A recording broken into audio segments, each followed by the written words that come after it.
barchangizni ko'rib turganimizdan bag'oyat xursandmiz. Yana bir bor xush kelibsizlar deymiz.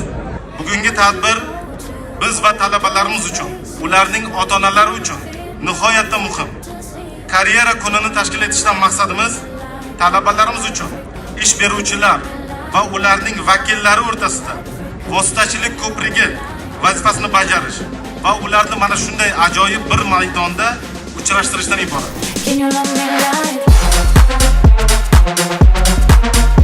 Bugun universitetimizda karyera kuni mehnat yarmarkasi bo'lib o'tmoqda. Hozirda men o'z sohamga qiziqishim tufayli, ya'ni banklarning faoliyati bilan tanishdim hamda berilgan vakansiyalar bo'yicha o'zimning moliyaviy savodxonligim borligi sababli o'z nomzodimni topshirdim. Men ham filologiya yo'nalishi bo'yicha travel, ya'ni Faxr Travel, Huzur Travel mehmonxonalariga ishga hujjat topshirdim. Hozirda suhbatdan o'tdik, savol-javoblar bo'ldi.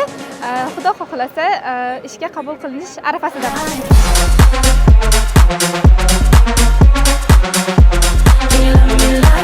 Universitetimizda bo'lib o'tayotgan mehnat yarmarkasi mobaynida xususiy va davlat tashkilotlari tomonidan o'tkazilgan vakansiyalar bilan tanishib o'tdik va o'zimiz sohamizga yaqin bo'lgan ish sohalarida suhbatdan o'tdik va ishga qabul qilindik.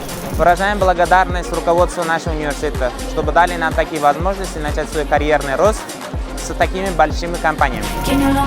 Tadbirni tashkil qilishda ko'rsatgan amaliy yordami hamda hamkorlik uchun O'zbekiston Respublikasi Kambag'allikni qisqartirish va bandlik vazirligi hamda uning Toshkent shahar boshqarmasiga, shuningdek barcha tashkilot, korxona va kompaniyalar rahbarlariga, ularning vakillariga samimiy minnatdorchilik bildiramiz. Juda ham qiziqishlar ko'p bo'ldi. 50-60 ta talabalarga yaqin ariza olib qoldim. Bugungi kunda уже mana 50-60 taga yaqin talaba keldi. Hamma murojaat qildi. Bizani korxonamiz audit korxonasi.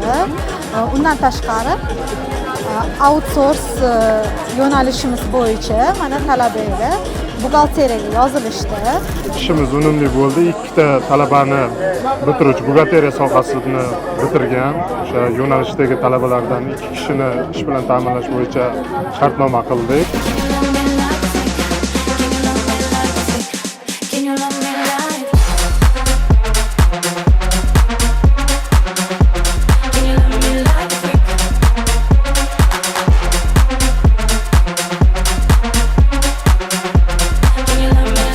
O'zbekiston Respublikasi Prezidentining 2025-yil 14-fevraldagi oliy ta'lim tashkilotida tahsil olayotgan bitiruvchilarni ish bilan ta'minlashga ko'maklashish maqsadida e'lon qilingan chora-tadbirlar rejasi ijrosini ta'minlash maqsadida bugun Toshkent Xalqaro moliyaviy boshqaruv va texnologiyalar universitetida karyera kuni mehnat yarmarkasi tashkil etilmoqda. Yoshlarga bo'layotgan yuksak e'tibor, ularning intilishlarini qo'llab-quvvatlash, ular tomonidan yaratilayotgan ilg'or texnika va texnologiyalarni samarali qo'llash maqsadida bugun 100 ga yaqin davlat va nodavlat tashkilot va korxonalardan bo'sh ish o'rinlarini e'lon qilgan tashkilotlar tashrif buyurishdi. Quvonarlisi, bugun universitetning ko'plab talabalari o'zlariga berilgan ushbu imkoniyatdan foydalanib, o'z ish o'rinlariga ega bo'ldi.